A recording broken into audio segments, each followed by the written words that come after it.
On this episode of Game Shack, I ask what happens when they run out of old games from the 80s and 90s to put out on new cabinets. Would you be interested in buying a cab that had an all-new game on it? Or do you strictly want to see retro games? Coming up next.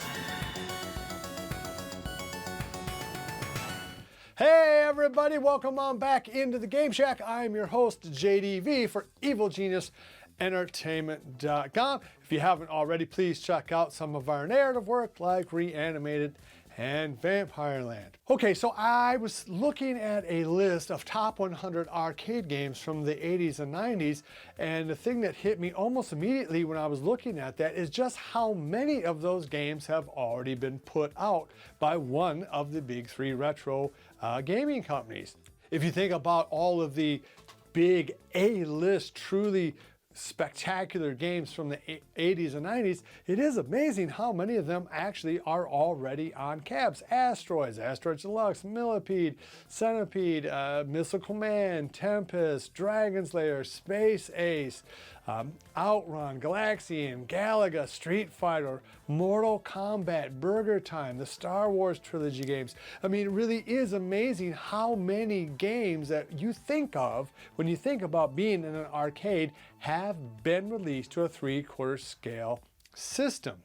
And it really did get me wondering, what are they going to do when they've exhausted those titles? Now, to be sure, there are thousands of video games from the 80s and 90s that were at arcades, and hundreds, maybe thousands more from systems like the Sega Genesis, PlayStation 1 and 2, and so forth. But when you're talking about true A-list arcade games, games that debuted in the arcade from the 80s and 90s, there really aren't as many maybe as you remember, and it really is shocking how many of them already have cabs. Now, in my last episode, I suggested that Arcade1up really looked strongly at putting out a lot of the shooting games like House of the Dead 2 and 3, in part because those games have really been underserved in terms of the market in the last 4 or 5 years, but also because they already have had a million versions of Pac-Man. How many different varieties of Street Fighter or Mortal Kombat do you need to have from that company?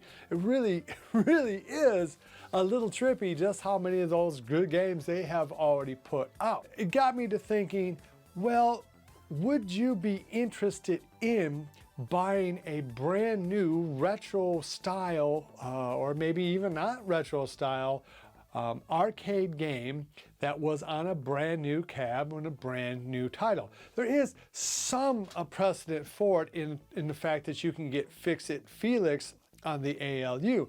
Now that is a retro style game that has a very retro feel, retro kind of soundtrack and sounds, and yet it's a legit game. It's a pretty good game, and yet it's a new game in its own right. On the iArcade, of course, they do have newer games that you can buy, including and up to all the way up to the Dead Cells series, which is probably why iArcade is best suited kind of down the road if they can survive the next 3 or 4 years, as maybe we see the other companies kind of slow down and putting out cabs, or they just keep on putting out retreads, maybe better retreads, but really just have more games and better looking cabinets, but are in fact really the same thing that you could have bought now. So is this something that the multi-cades like the iArcade and the ALU have a big advantage of in terms of they can put out an all-new game without having to put an all-new cabinet out? One of the things that is interesting about the pinball segment of home arcading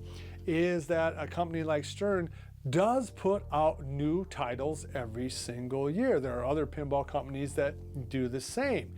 Now, while pinball is kind of going to be pinball in the way that 3/4 scale arcading is always going to be 3/4 scale arcading, they constantly put out new titles. Some of those new titles sink and some of them swim.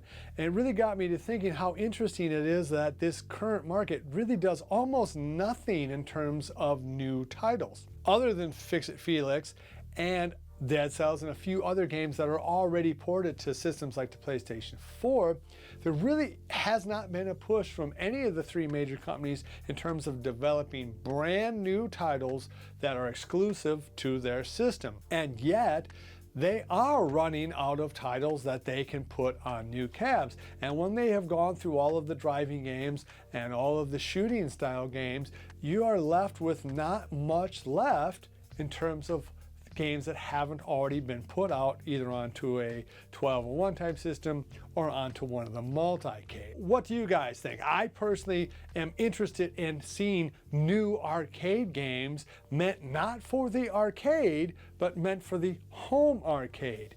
It is something that essentially the arcade companies just completely gave up starting around in the early 2000s when you had PlayStation 1 and 2 and Xbox really starting to take over that kind of market segment.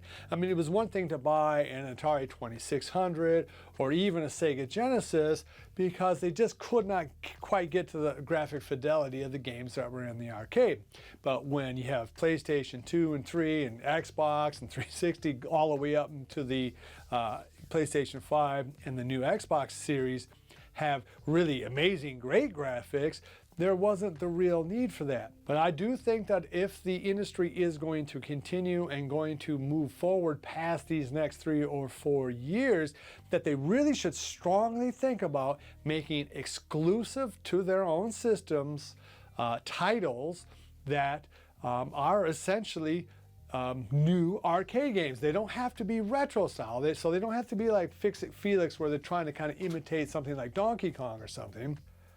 But they have to put out something exclusive, some reason for us to keep buying cabs past the cabs that we're already going to have.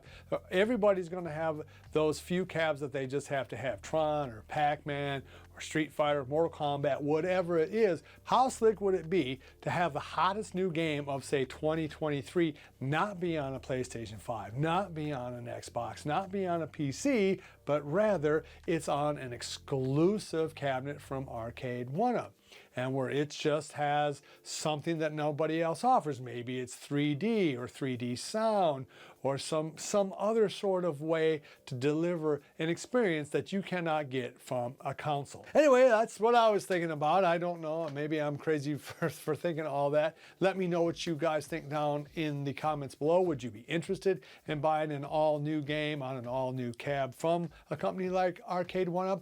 Or no, you really only are interested in the retro style throwback games from the 80s and 90s for something like that? All right, well, that's going to do it for this episode. Give me a thumbs up on the way out the door if you like this. If you haven't already subscribed to this channel, please do so. Hit the notification bell. Love each other. And until next time, I will see you guys in the Game Shack. Mwah! Be sure to visit evilgeniusentertainment.com for exclusive content, swag, casting call news, and much, much more.